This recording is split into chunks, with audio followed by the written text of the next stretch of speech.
ಇನ್ನು ಬೆಂಗಳೂರಲ್ಲಿ ಮೀನು ವ್ಯಾಪಾರದ ಮೇಲೂ ಸಹ ವಾರ್ ಎಫೆಕ್ಟ್ ಬಿದ್ದಿದೆ. ರಸಲ್ ಮಾರ್ಕೆಟ್ನಲ್ಲಿ ಮೀನು ವ್ಯಾಪಾರ ಕುಂಠಿತವಾಗಿದೆ. ಗ್ರಾಹಕರಿಲ್ಲದೆ ಬಡಗುಡ್ತಾ ಇದೆ ಮೀನು ಮಾರುಕಟ್ಟೆ.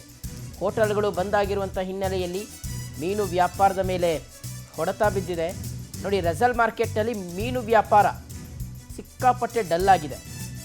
ಗ್ರಾಹಕರೇ ಇಲ್ಲದೆ ಮೀನು ಮಾರುಕಟ್ಟೆ ಬಣಗುಡ್ತಾ ಇದೆ. ಯಾಕಂದರೆ ಮೇಯ್ನಾಗಿ ಹೋಟೆಲ್ಗಳು, ಮೀನಿನ ಹೋಟೆಲ್ಗಳು ಅಥವಾ ಮೀನಿನ ಖಾದ್ಯಗಳನ್ನು ರೆಡಿ ಮಾಡುವಂಥ ಹೋಟೆಲ್ಗಳು ಇವತ್ತು ವಿವಿಧ ಖಾದ್ಯಗಳನ್ನು ರೆಡಿ ಮಾಡಲಿಕ್ಕೆ ಸಾಧ್ಯ ಆಗ್ತಾ ಇಲ್ಲ. ಬೇರೆ ಬೇರೆ ಡಿಶಸ್ಸನ್ನು ಮಾಡಲಿಕ್ಕೆ, ಫಿಶಲ್ಲೇ ಬೇರೆ ಬೇರೆ ಡಿಶಸ್ ಮಾಡಲಿಕ್ಕೆ ಸಾಧ್ಯ ಆಗ್ತಾ ಇಲ್ಲ.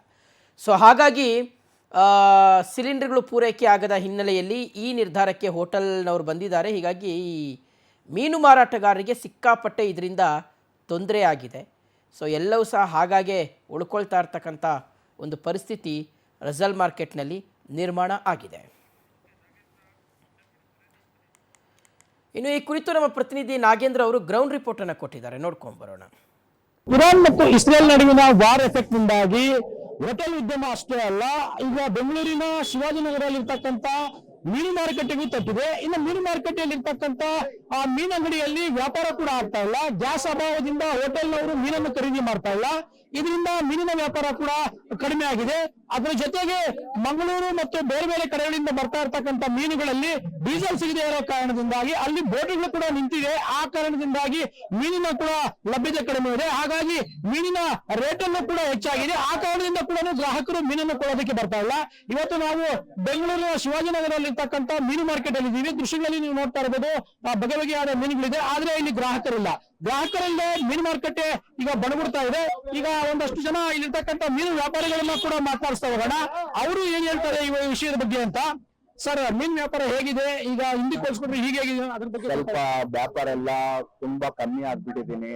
ಹೋಟೆಲ್ಗೆ ಸಪ್ಲೈ ಜಾಸ್ತಿ ಇಲ್ವಾ, ಹೋಟೆಲ್ ನಲ್ಲಿ ಗ್ಯಾಸ್ ಸಿಗಲ್ಲ, ಅದಕ್ಕೆ ವ್ಯಾಪಾರ ಇಲ್ವಾ.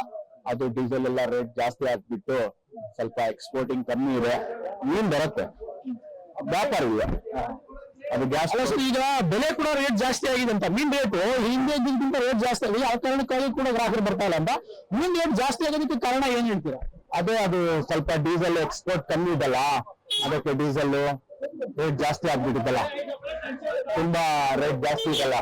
ಒಂದ್ ಟೈಮ್ ಗಾಡಿ ಕಳ್ಸನ ತುಂಬಾ ಡೀಸೆಲ್ಗೆ ಖರ್ಚಾಗ್ಬಿಡ್ತಾರೆ, ಅದಕ್ಕೆ